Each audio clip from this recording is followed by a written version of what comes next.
Snowtown. Population: roughly 400 souls.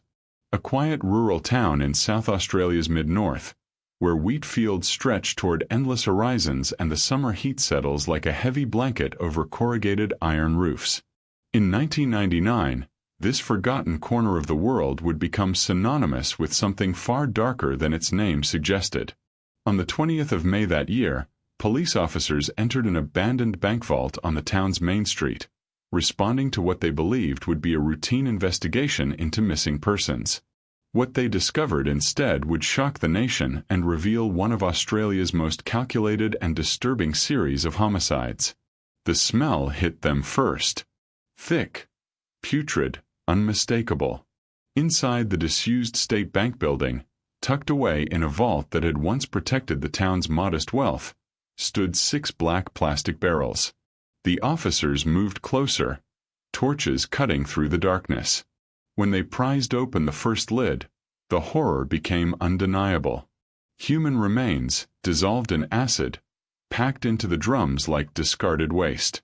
By the time forensic teams finished their grim work, they would count 8 victims in total, their bodies subjected to treatment that defied comprehension. To understand how such atrocity could unfold in a place so ordinary, you must first understand John Bunting. Born in 1966, Bunting appeared to many as a charismatic figure, a man who spoke with conviction about protecting his community. He had moved through various towns in South Australia, eventually settling in the northern suburbs of Adelaide. To his neighbors, he seemed concerned with local issues, particularly vocal about individuals he deemed undesirable. Beneath this veneer of civic concern, however, lurked something far more sinister. Bunting harbored intense prejudices, targeting those he considered weak or different, particularly those he suspected of inappropriate behavior toward children. His rhetoric was persuasive, his manner commanding. He drew others into his orbit, convincing them that certain people deserved punishment, that society would be better without them. Among those he influenced was Robert Joe Wagner, a man who would become Bunting's closest accomplice. Wagner had experienced trauma in his own past, vulnerabilities that Bunting exploited with calculated precision. Together, they formed the core of what would become a group responsible for a systematic campaign of violence that began in August 1992 and continued for 7 years. The victims were not random. They were individuals from the margins of society, people whose disappearances might not immediately raise alarms. Clinton Trezise, a young man with substance issues, was the first. Then came Ray Davies, a known figure in the local community. One by one, vulnerable people vanished from the northern suburbs. Suzanne Allen, Michael Gardiner, Barry Lane, Thomas Trevelyan, Gavin Porter, Troy Yud, Fred Brooks, Gary O'Dwyer, Elizabeth Hayden, David Johnson. Each had their own story, their own struggles, their own families who would eventually demand answers. The pattern was methodical.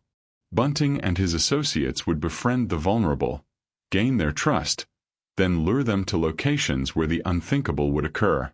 They used homes in Murray Bridge and later Snowtown itself, places where screams would go unheard. The methods varied, but the intent remained constant. After the acts, the bodies needed to be hidden. This is where the barrels came in, a solution both practical and grotesque. The perpetrators moved the drums from location to location, eventually settling on the abandoned bank in Snowtown, a building so unremarkable that no one would think to look inside. By May 1999, suspicions had finally begun to coalesce. Family members had reported loved ones missing. Social services noted that benefit payments were still being collected for people who had seemingly vanished. The investigation began to focus on addresses connected to Bunting and his circle. When police finally obtained the warrant to search the Snowtown bank, they had no idea of the scale of what awaited them. The vault door swung open. The officers stepped inside, and Australia would never look at the quiet town of Snowtown the same way again. The discovery in the Snowtown bank vault triggered what would become one of the most complex forensic investigations in Australian history. Within hours of finding the barrels on that May afternoon, the entire town was cordoned off.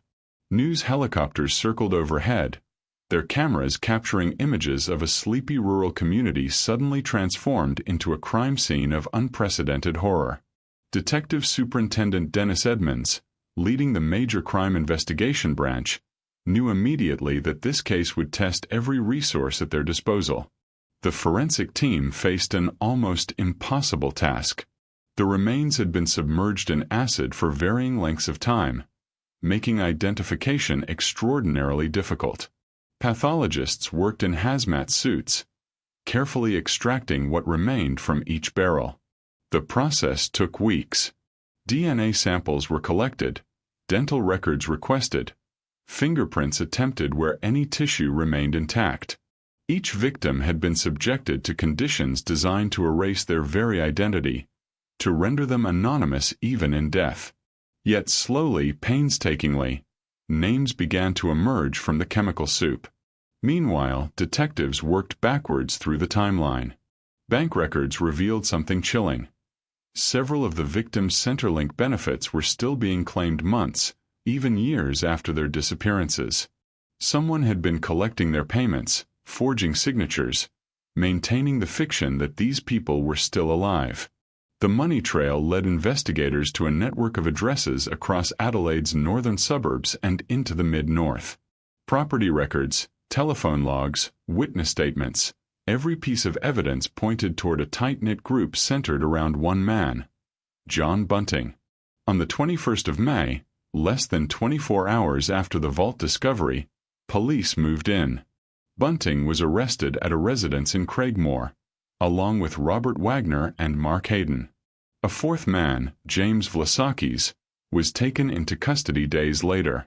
The arrests made headlines across the nation, but investigators knew that securing convictions would require building an airtight case against individuals who had spent years covering their tracks. The interrogations began immediately. Bunting remained defiant, offering nothing. Wagner stayed silent. Hayden claimed ignorance.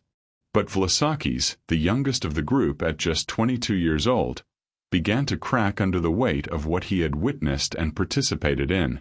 Over several days of questioning, he started to talk.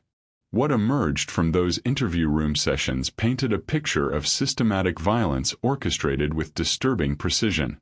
Vlasakis described how Bunting had first drawn him in, exploiting his troubled background and his desperation for acceptance. He recounted being present during multiple incidents, watching as Bunting and Wagner carried out their plans with cold efficiency.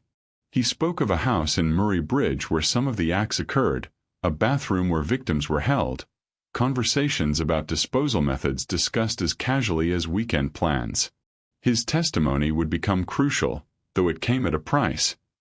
Prosecutors would later offer him a plea deal in exchange for his cooperation against the others. The investigation expanded into the community.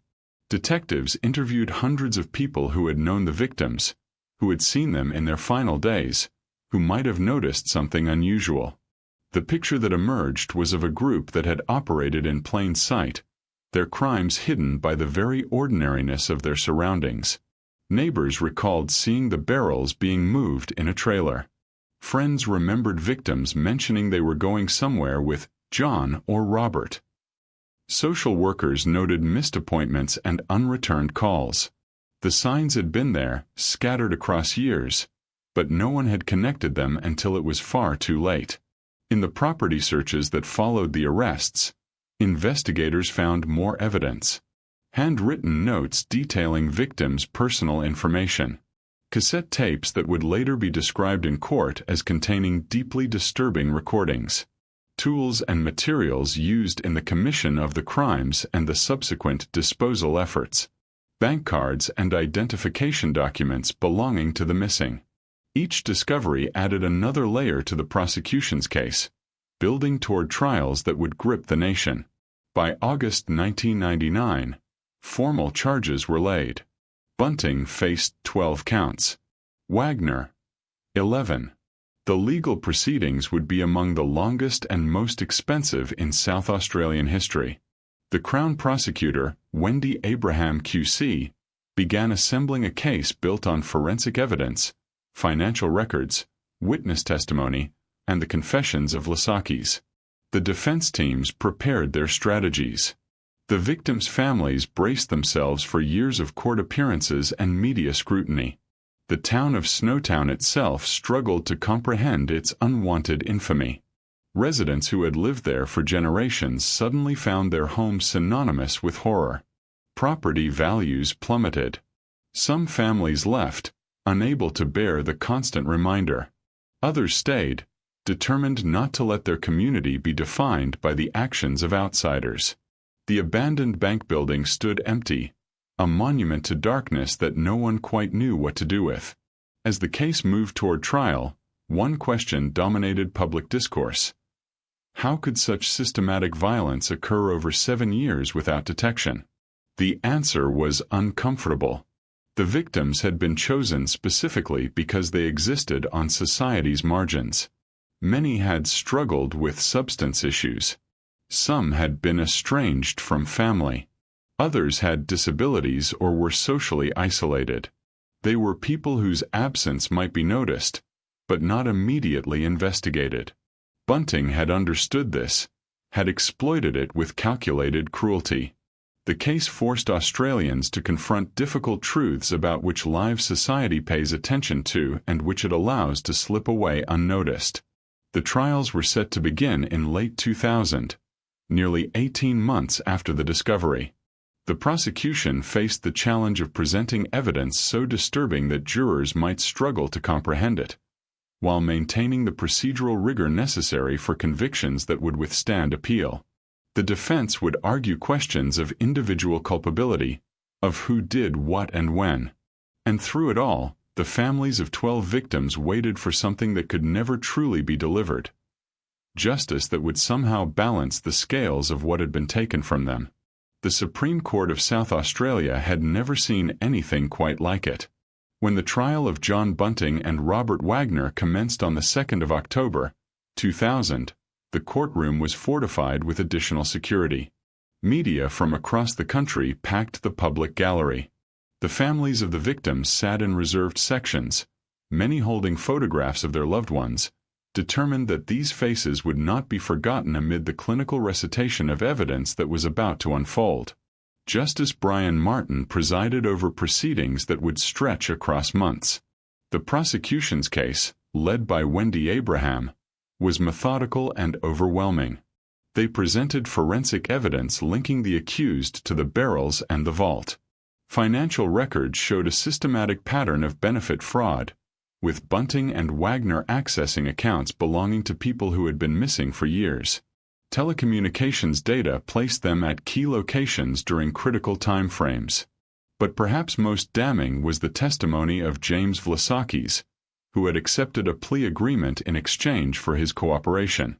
Vlasakis took the stand in November 2000. His appearance marked a turning point in the trial. Over days of testimony, he provided detailed accounts of specific incidents, describing Bunting's role as the orchestrator and Wagner as the willing participant. He spoke of a culture of violence and prejudice that Bunting had cultivated, convincing those around him that certain people deserved to be removed from society. The jury listened in silence as Vlasakis recounted conversations, locations, and methods. His testimony was graphic when necessary, restrained when possible, always under the watchful cross-examination of defense counsel who sought to undermine his credibility at every turn. The defense strategy for Bunting centered on challenging the reliability of witness testimony and questioning the forensic evidence. His barrister argued that the prosecution's case relied too heavily on Vlasakis, a confessed participant whose deal with the state gave him every reason to shift blame onto others. They challenged the DNA evidence, the identification of remains, the chain of custody for key exhibits. But the sheer volume of evidence proved difficult to overcome. Bank records don't lie. Security camera footage from financial institutions showed someone matching Bunting's description withdrawing funds from victims' accounts. Handwriting analysis linked documents to him personally. Wagner's defense took a different approach, attempting to portray him as under Bunting's influence, a follower rather than a leader. His counsel presented evidence of Wagner's own traumatic history, suggesting he had been manipulated by the more dominant personality. It was a strategy that sought to acknowledge participation while arguing for diminished responsibility. The prosecution countered with evidence showing Wagner's active role, his presence at multiple scenes, his willing participation in the financial fraud that followed. As autumn turned to summer in South Australia, the trial ground on. Expert witnesses testified about forensic findings. Police investigators walked the jury through their painstaking reconstruction of events. The families of victims took the stand to establish timelines of disappearance, to humanize people who had been reduced to evidence exhibits. Each testimony was a reminder that behind every barrel, every forensic sample, every bank record, was a person who had laughed, loved, struggled, and deserved better than the fate they received. On the 8th of September, 2003, after nearly 3 years of legal proceedings including delays and procedural matters, the verdicts were delivered. John Bunting was found guilty of 11 charges. Robert Wagner was convicted of 10. The courtroom erupted in a mixture of relief and anguish. Some family members wept. Others sat in stunned silence. The convictions represented a measure of accountability, but no verdict could restore what had been taken. Justice Martin's sentencing remarks were unequivocal. On the 5th of November 2003, he sentenced both Bunting and Wagner to life imprisonment with no possibility of parole. In his judgment, he described the offenses as among the worst in South Australian criminal history, characterized by brutality and a complete disregard for human dignity. He noted the vulnerability of the victims, the breach of trust involved, and the calculated nature of both the violence and the subsequent cover-up. The sentences were later appealed and upheld by higher courts, cementing their finality. Mark Hayden, tried separately, was convicted of assisting in the disposal of remains and benefit fraud. He received a sentence of 25 years. James Vlasakis, having pleaded guilty and testified for the prosecution, received a minimum non-parole period of 26 years. The legal proceedings had cost the state millions of dollars and consumed thousands of hours of court time, but they had resulted in outcomes that prosecutors believed reflected the severity of what had occurred. In the years that followed, Australia grappled with the legacy of Snowtown. The case prompted reviews of social services and missing persons protocols. Questions were raised about how vulnerable individuals fall through systemic cracks, how their disappearances can go uninvestigated for extended periods. The South Australian government commissioned reports examining whether earlier intervention might have been possible, whether warning signs had been missed by agencies responsible for community welfare. The town of Snowtown itself worked to reclaim its identity. The old bank building was eventually demolished, the site cleared as if removing the physical structure might somehow erase the memories. Community leaders emphasized the town's history, its agricultural heritage, anything that might shift the narrative away from those barrels. Tourism predictably took on a darker tone, with some visitors arriving out of morbid curiosity, much to the frustration of longtime residents who simply wanted to live their lives without constant reminders. In 2011, a film adaptation was released, titled simply Snowtown. The movie, while critically acclaimed for its stark portrayal, reopened wounds for many families. Some appreciated that it focused on the social conditions that allowed such crimes to occur. Others felt it sensationalized tragedy or failed to adequately honor the victims. The debate highlighted an uncomfortable tension. How does society remember such events without either forgetting the victims or immortalizing the perpetrators? The victims' families continue to live with their loss. Annual memorial services are held, though media attention has thankfully diminished. Some family members have become advocates for missing persons awareness, channeling their grief into preventing others from experiencing similar tragedies. They speak at community events, work with social service organizations, and maintain websites dedicated to remembering their loved ones as people, not statistics. John Bunting remains in maximum security, where he will spend the remainder of his natural life. Prison reports suggest he shows no remorse. Robert Wagner likewise serves his sentence with no prospect of release. Their names have become synonymous with a particular kind of calculated cruelty, case studies in criminology courses, cautionary tales about how ordinary communities can harbor extraordinary darkness.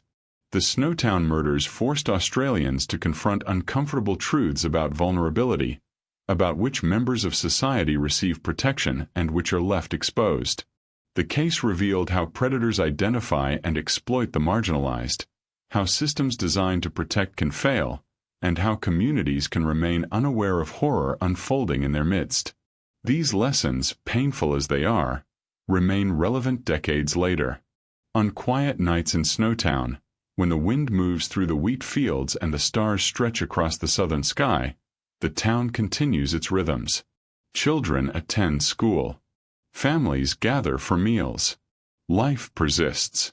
But the name Snowtown carries weight now, a reminder that evil doesn't always announce itself with fanfare. Sometimes it arrives in ordinary places, wearing a familiar face, speaking the language of concern while harboring intentions that defy comprehension. And sometimes, in abandoned bank vaults in forgotten towns, the evidence of that evil waits in black plastic barrels for someone brave enough to look inside.